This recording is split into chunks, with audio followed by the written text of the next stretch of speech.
Nais kong batiin ang mga manonood na magulang, kapwa ko mag-aaral, mga guro, mga barangay officials, mga SPA officers sa ating panauhing pandangal at sa mga bumubuo ng pagawaran ng edukasyon. Schools Division Superintendent, Dr. Justado ay Kayabyab. Public Schools District Supervisor ng District 2B, Dr. Ellen C. De Guzman.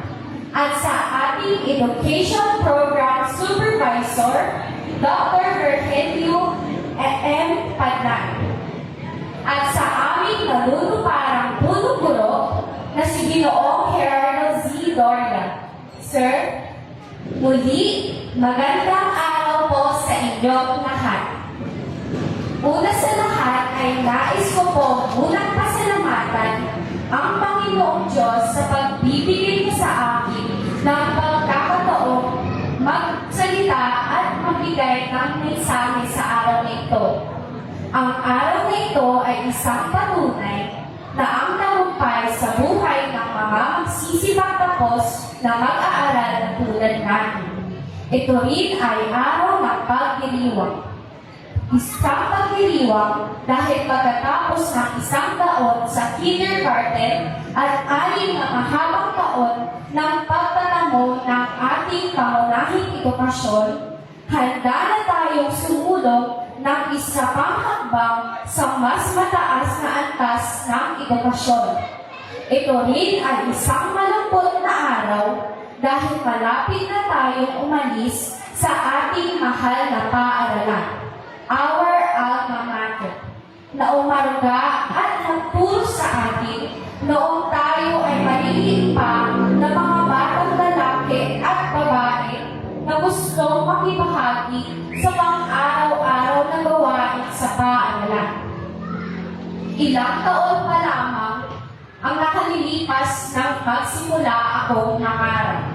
Hindi pa rin po nagtatagal nang simulan ko ang aking unang paghakbang tungo sa pagpaparal ng aking edukasyong pang-elementarya.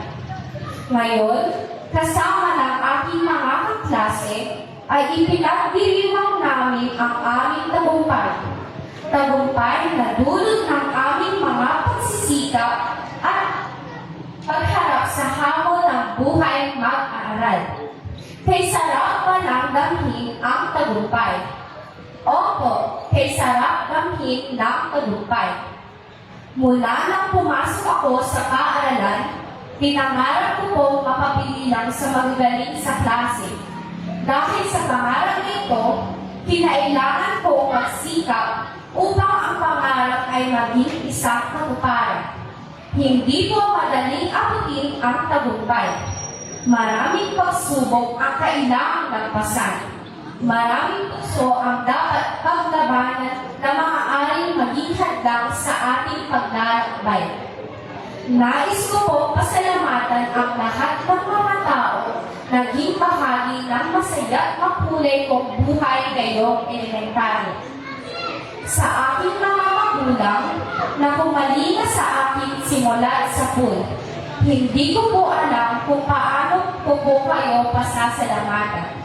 Mula sa pag-aaruga, pagpapalaki, pagpapaaral, pagtatanggol sa akin, at pagmamahal.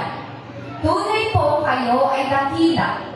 Napakaswerte ko po at kayo po ang aking mga magulang. Hindi ko po makakamit ang karangalan ito kung hindi dahil sa inyo, Daddy Glenn at Mommy Jenny, at sa aking lola, Nanay Nelly, ang aking kuya, Lester, at Ate Lenny. Para din po sa inyo ito. Mahal na mahal ko po kayo.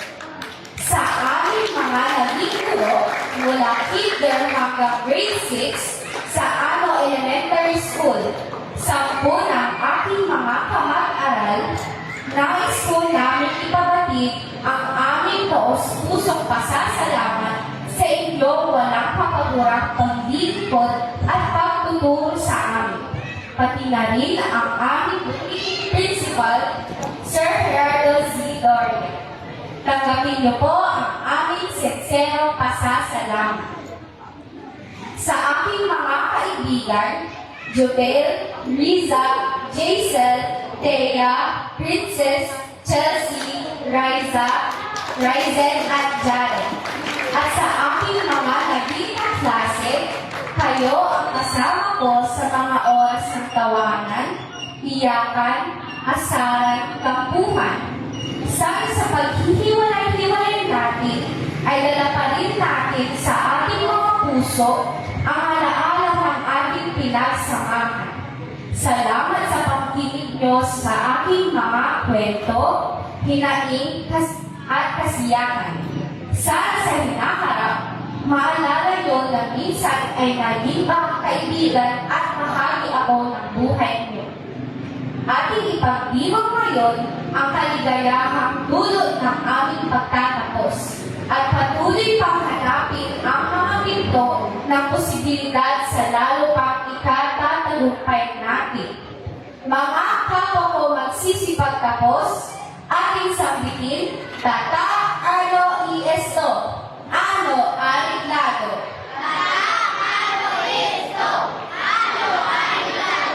Muli, isang